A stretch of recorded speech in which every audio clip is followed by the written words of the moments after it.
Hey guys, SickMotion here with the patch 5.7 notes and my opinions on them. Uh, Never read that part. Ultra rapid fire change is still in effect. Okay, so Earth's still there. Bard got some pretty hefty base AD. He gains damage from having his meeps charged, but he has to charge the meeps. It's not like someone like Thresh who it just charges automatically, or Orianna who has a passive that makes him do more damage. His base damage was just needlessly low in my opinion, and his base armor has gone up a lot. He gains a lot more mana back on the chimes. By the looks of it, I think 8% missing mana plus 15, probably never as much as 12% max. And his Q does more damage and has a higher AP ratio. I still don't know my opinion on Bard. I haven't bought him yet. That's my opinion. I have 350,000 IP and I have not bought him. That speaks for itself. So Blitzcrank now is going to be kind of tricky, I think. He gains up to 90% at max level movement speed, rapidly decaying over 5 seconds. So it's like a burst. It'll be harder to react to. But when it ends, he's slowed by 30% for 1.5 seconds, which is pretty uncool. So I don't know about that. You might be able to surprise people more often, but you're not going to get that constant pursuit feel or constant runaway. This change I thought was really cool. The dunk now refunds mana, so a lot of the times you'd kill someone, but you'd reset your dunk, but you wouldn't have enough mana for the next dunk. This should fix that a little bit. But the really cool thing is at rank 3 it resets itself completely like it used to. So that'll make Darius's endgame feel a lot better. And there's a change to Phage on the PB or to Black Cleaver where it builds out a Phage and gives movement speed on kill on the PBE. I don't know if that'll go through, but I actually just played a PBE game with Darius because the server was down, and with that movement speed on kill with Darius's R resetting, damn, it was crazy. Evelyn got hate spike damage. This might actually open her up as just a strong level 1 invader and just fight the person while they're doing their buff. Or a level 2 invader, like do something, then go and fight them while they're doing their buff. Because that's 40 damage spammable at range while moving. So it's a bit shorter range than a ranged character, but she can be running after someone or running away from someone and still shooting that out. So that'll be pretty interesting. It's changed at all levels, but I think you'll feel it the most at the early level where it's most impactful as far as the overall base damage.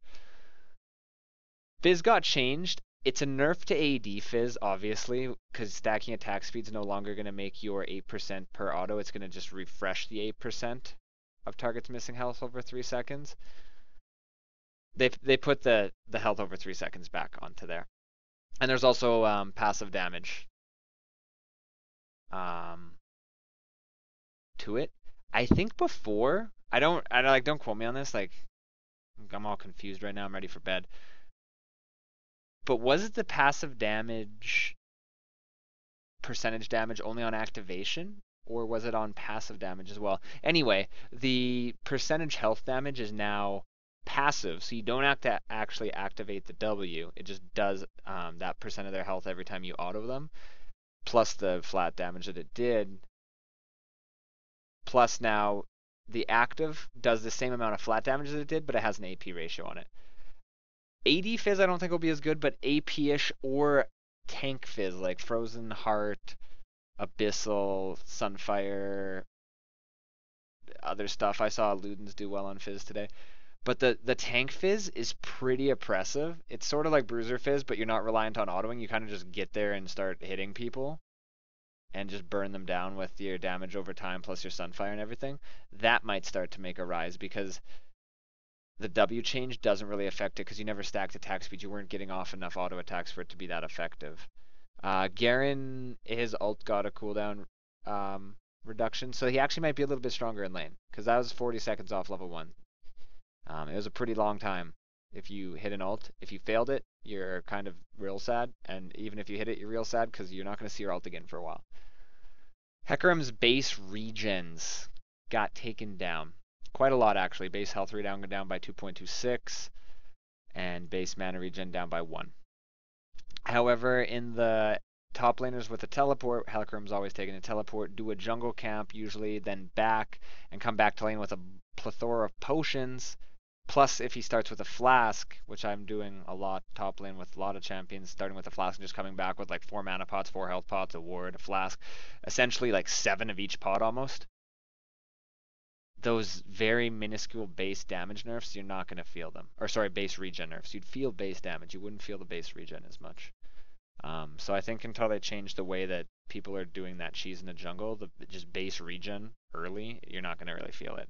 This empowered stack duration's down from 20 to 15. I think that was needed. I think it might need to go down a little bit more. I haven't seen Cassins do that great lately with the way they changed it. I don't think it needs to be nearly that high with what it does now. Can't take it too low, but it's a little high still. Health Restore is no longer 7% of max health at all levels. It upgrades at level 7 and 13, thank God. Maokai won't be as oppressive in lane or have it as easy in the jungle. But you got to keep in mind 5% of max health early isn't that much because you don't have that much max health. So that 2% early nerf is only going to be taking off or screwing you over out of like 6 to 10 health.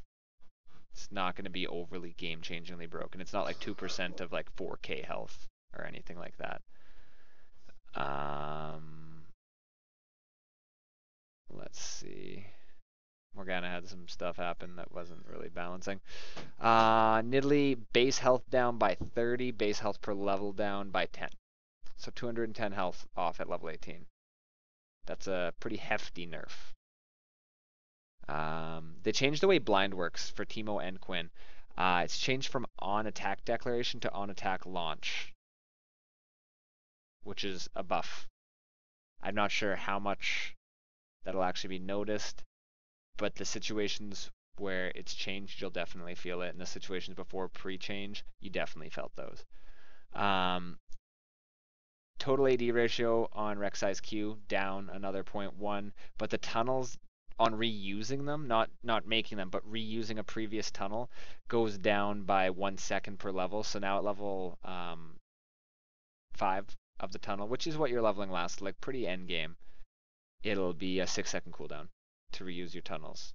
So the enemy is probably going to have a bigger priority on breaking those tunnels.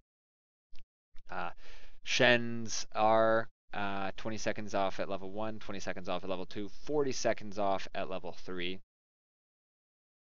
You don't really see Shen that much anymore. Like his ult just feels way too long, so that'll help him out a lot. There was a bug with Jungle Singed where the damage cap was combining both damages to be capped, not just the percentage health damage. So Jungle Singed will be happy if anyone did that ever. Here's the other blind change.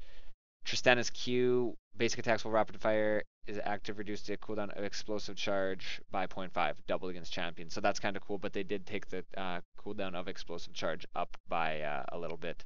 So it's 2 seconds higher at max rank. But if you're able to get those rapid fires off, you can get it definitely a lot lower than where it was at 12. Cinder Hulk now gives 50 health less and 50 gold more. It's still really strong. Damage now scales linearly with distance rather than in 3 stages, so it's going to be more predictable on time it, as well as Hydra. It doesn't say it in there. Huge nerf to tank junglers here. 10% of bonus health damage on Gromp late game is now 5% of bonus health. Sorry, not just late game, but late game is where you feel it a little bit more. So tank junglers will definitely feel that. It was cut in half, the bonus health damage, so that's quite a big change.